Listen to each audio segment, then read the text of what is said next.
Bonjour Dallas Jenkins, merci de nous accorder cette interview. Donc tu es le réalisateur et aussi le co-scénariste de The Chosen. Comment t'est venue cette idée? Pendant plusieurs années, j'ai pris l'habitude de produire des courts-métrages pour mon église. Et en même temps que je réalisais des films à Hollywood, je produisais ces courts-métrages pour les cultes de Pâques et de Noël, qui racontaient toujours des histoires à propos de Jésus. Mais à chaque fois, sous des angles différents. J'ai toujours trouvé que c'était très impactant.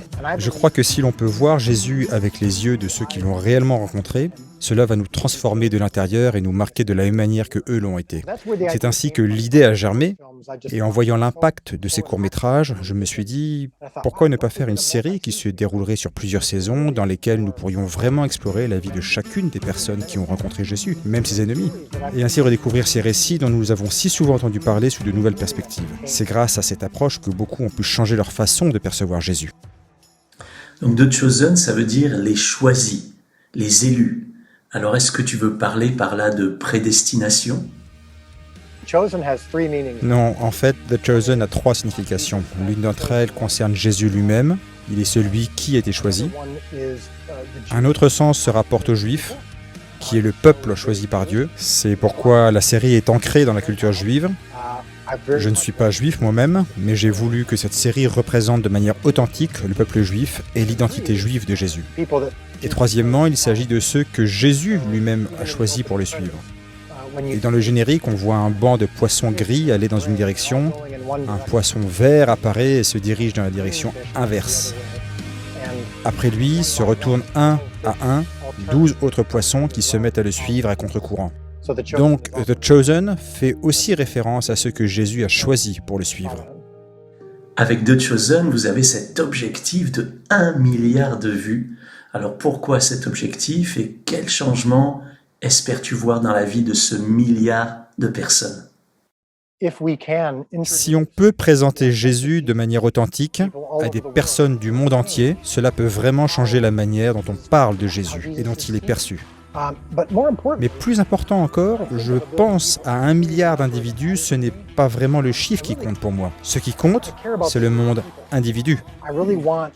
Je désire qu'en regardant The Chosen, toi, la personne, l'individu, tu puisses mieux connaître Jésus, même si tu as déjà lu la Bible. L'objectif ultime de la série est de te ramener à la Bible et de te conduire à aimer Jésus davantage. C'est vraiment magnifique. Alors il n'y a pas que la série qui est originale, il y a aussi son modèle économique. Est-ce que tu pourrais nous expliquer ce que signifie PIF, Pay It Forward, ou Paye pour la suite? PIF signifie Paye pour la suite. Quand la pandémie est arrivée, début 2020, nous avons décidé de rendre la série accessible gratuitement pendant plusieurs semaines. Nous nous sommes dit que ce serait un geste de bonne volonté, que nous allions perdre de l'argent, mais que c'était OK, et que nous allions inviter les gens qui le souhaitent, et sans obligation, aucune, à contribuer pour permettre à d'autres de regarder The Chosen gratuitement. Le jour où la série est devenue accessible gratuitement, nos revenus ont été multipliés par 4, et le jour suivant par 5. Je crois que Dieu nous disait tout simplement que c'était ainsi que nous aurions dû fonctionner depuis le début. Mais nous ne le savions pas. L'évangile est gratuit, la série devrait l'être aussi. Aussi, on ne te demande ni argent, ni adresse email, nous n'attendons rien de toi. Mais après avoir regardé la série, certains se disent « Je veux que The Chosen continue, qu'il y ait de nouvelles saisons, et que d'autres personnes à travers le monde puissent aussi regarder cette série gratuitement. » En fait, je crois que le seul moyen d'atteindre 1 milliard de personnes sur la planète est de garder la série gratuite. Si l'on veut que la série reste gratuite et atteigne l'audience visée, on doit poursuivre le système de « paye pour la suite ». Merci Dallas. J'ai une dernière question. Est-ce que tu t'attendais à un tel succès quand tu as commencé The Chosen?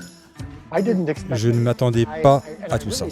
Je voulais juste faire une bonne série, et c'est déjà très difficile. Je voulais aussi faire une série qui plaise à Dieu. Si j'avais commencé à penser à la manière de plaire aux gens, d'élargir notre audience ou d'être diffusé dans plus de pays, je ne me serai plus concentré sur l'essentiel. Mon travail est de produire la série. C'est ainsi que je donne mes pains et mes poissons. En diffusant la série en France, maintenant, c'est vous qui lui donnez vos pains et vos poissons, et ensemble, nous allons voir Dieu nourrir bien plus que 5000 personnes. Et je suis ému, car lorsque j'entends une nouvelle langue, je me dis, je ne sais pas même ce qui se dit, mais je sais que cela pointe les gens vers Jésus. Je ne pourrais pas faire tout ça tout seul. Ce qui est beau avec ce projet, c'est de pouvoir le construire ensemble.